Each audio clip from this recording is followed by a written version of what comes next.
When I say physics, what comes to mind? Perhaps you think of black holes, Isaac Newton, or particle accelerators? What about when I say philosophy? How does that shift the images that are associated with the word? Perhaps now you think of the great minds in philosophy such as Aristotle, Immanuel Kant.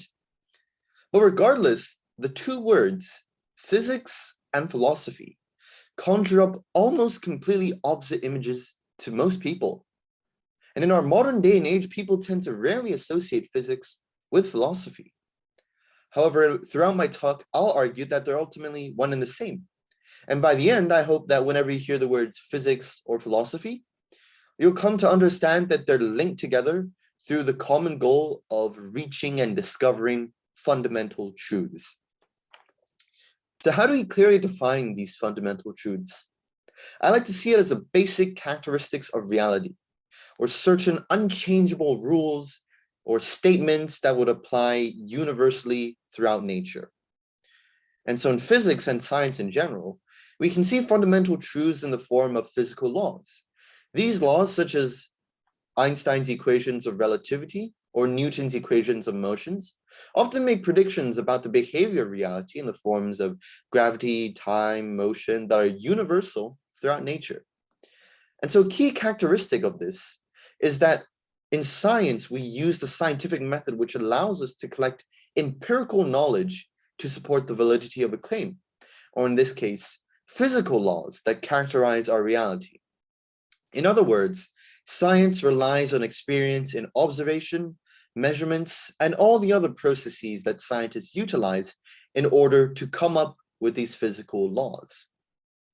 Similarly, in philosophy, specifically in the field of metaphysics, many explorations are dedicated to examining and sussing out the fundamental rules that apply and govern reality. For instance, the nature of free will, a general and wide-reaching concept, has been a hotly debated topic for millennia.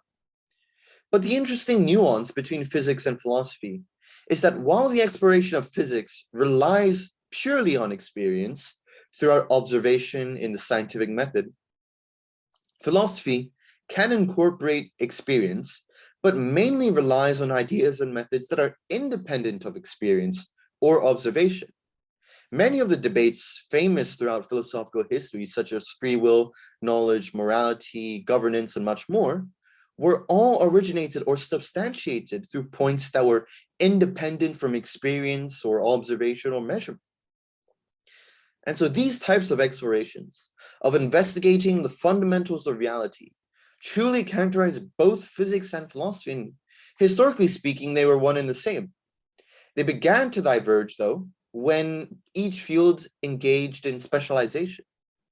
With the sciences, we began with what was called natural philosophy, which gradually shifted into physics, biology, chemistry. And now within physics, there are even more subdivisions such as astrophysics, particle physics, solid state physics, and so on. And as these specializations increased and branched out, the original umbilical cord with philosophy seemed more and more distant. In our modern age, we overload ourselves with experience and observation. And we do this through our advanced technological capabilities and the tools that we've made to conduct experiments and to get observations. And now it's arguably a good thing that we do so because we've broadened our scope of knowledge. We're now able to probe into the atomic world and the astronomical world. However, on the flip side of this, though, it binds us to experience. It binds us to purely observing and collecting data from the real world. And as a result, we tend to overlook many of the philosophical insights or many of the experience-independent insights that originate from these types of philosophical ponderings. But why? Why should we as scientists or students of science, people who are inherently empiricists, put on the philosophical thinking cap? Because science, with its quantitative and experience-based approach, is able to seek out with extreme accuracy the true fundamental nature of reality. Now, more than ever, with our particle accelerators and radio wave telescopes, the possibility and depths of knowledge are endless.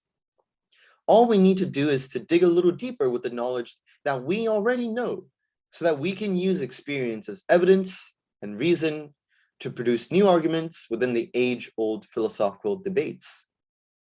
Take, for example, Newton's laws and equations on motion, a concept taught in every high school science classroom. Isaac Newton formulated a set of equations known as Suvat equations, each designed to solve for one variable of either displacement, initial velocity, final velocity, acceleration, or time of motion. And so knowing three of these variables, anyone can then apply Newton's equations to solve for the other two at any given time. Now, as an example of Newton's equations, let's assume that we have a clamp holding onto a ball that's stationary 10 meters above the ground. We now know a set of initial conditions. We know that the height of the ball above the ground is 10 meters. The ball has an initial speed of 0 and a known downwards acceleration of 9.8 meters per second squared that is caused by the acceleration of gravity. Now, suppose that we then want to know a final set of conditions, such as how long it would take the ball to fall to the ground and the speed at which it does so. And so now we can easily calculate those two variables using the aforementioned Suvat equations. So shown on the screen here, we can then see that the ball hits the ground in 1.43 seconds after a release with a speed of 14 meters per second the moment it hits the ground. These values can also be experimentally tested and verified to a certain degree of accuracy in the lab. Of course, Suvat equations do operate under a set of assumptions, so usually scientists would have to take this into account. But normally this is where the conversation in the classroom ends. We see it as simply nothing more but a tool to help us find different variables and to solve problems. But if we just think about it a bit more, about what we just did, then these equations unlock a lot more than just times and speeds. These equations tell us something very fundamental and profound about our reality, that it is possible to predict the final states or the state of any object at any given time on the condition that we know the initial conditions of the object. In a sense, it breaks down the notion of free will, a very philosophical concept, because we can use equations to tell us and predict to a high degree of accuracy what will happen if we understand all the laws and variables that govern this object. Thus, we can essentially predict everything else that it will or has done. This thought and this argument was forwarded by French mathematician and physicist Pierre-Simon de Laplace in his thought experiment of Laplace's demon. In this thought experiment, a hypothetical demon, or let's say supercomputer for the modern context, knows the exact position and momentum of every single atom in the universe. Consequently, then, it's able to accurately determine all future values and conditions of these atoms using Newton-like equations to provide us with an insight to the future. Again, this implies that free will and choice is simply an illusion. And so in concluding this thought experiment, Laplace states that for such an intellect, nothing would be uncertain, and the future, just like the past, would be present before its eyes. So just like that, with not so big of a logical leap, a simple high school physics concept can now be used as evidence and an argument within the free will or determinism philosophical debate. And so it's because science, with its quantitative approach, it was then able to shine a new light on a very fundamental aspect of reality, such as choice. Now, of course, Laplace's demon is not the only stance that physics offers within this debate. This argument in itself is around 200 years old, and with further developments in science, scientists have now discredited Laplace's demon as a viable possibility due to a lot of issues surrounding how, with larger scale predictions over a long period of time, they can get extremely uncertain and extremely inaccurate. And so an alternative view that physicists more recently have proposed is potentially a universe of complete randomness, not of free will, nor of a set destiny, but a new argument for the existence of a reality determined by probability.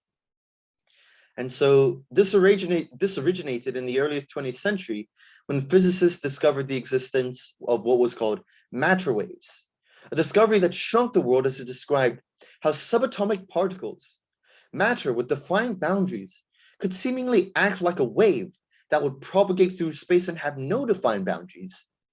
And so its position at times could only be described with a probability distribution displaying the most likely position that it could be in, but we couldn't really determine the position that it is in. Only when scientists try to explicitly measure the position of the particle does the particle appear to be in a defined position, again, based on probability. And so this example thus forwards the possibility that determinism, or the fact that our fates were predetermined and that accurate prediction by Newtonian equations is impossible, and that randomness truly exists in our universe. The fact that Newton's equations, or quantum mechanics, regardless of which stance is more correct, they were all based on experience, on experimental verification through observation or measurement. But paradoxically, they were able to provide arguments and to answer a deeply fundamental question, something that is intrinsic within us, within philosophy, and something that originated independent from experience. Now, that is the power of when you are able to combine physics and philosophy. I want to end this talk with a quote from Albert Einstein. In one of his letters to a friend, he states, "Independence created by philosophical insight is, in my opinion, the mark of distinction between a mere artisan or specialist and a real seeker after truth." In many ways, modern science is characterized by the trend of specialization, of focusing on operating equations and collecting data. And again, it's a good thing. But as modern science in the fields of quantum mechanics and cosmology with its numerical methods inch closer to the fundamental truths of reality, we might then have a shot at answering these age-old philosophical questions. And so it's important that as scientists and students, we should pause once in a while, keep our eyes and ears open to take a step back and truly evaluate the processes and conclusions that we can draw from such a unique quantitative perspective as physics, so that we don't miss out on any deeper implications. This is the true essence of science, of true thinking, stemming from its origins in the crucible of human thought. Because although specialization and artisanship in numerical methods and experience-based observation aid us to experience reality, we need to take that final step of actually understanding that fundamental truth of our reality. And the only way that we can do this is through the coupling of physics and philosophy. That is the potential that you're able to see when you combine physics and philosophy. Thank you.